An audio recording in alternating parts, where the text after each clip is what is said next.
In this tutorial, I am gonna show you how to make a simple and minimalist logo design in Illustrator. Hi there, this is Habib from Below Design.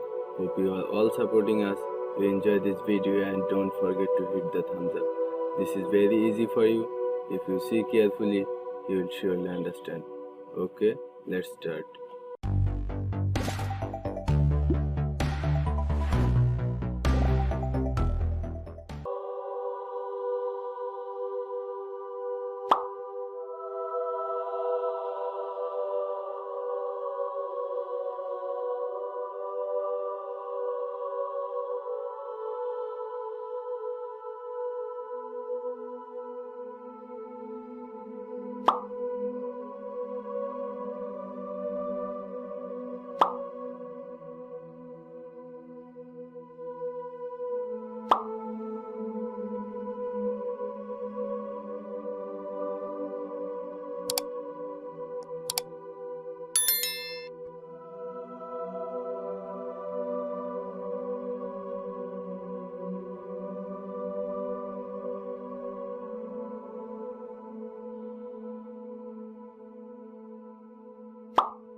Guys, follow our social media platform, then you will never miss any updates and any important videos.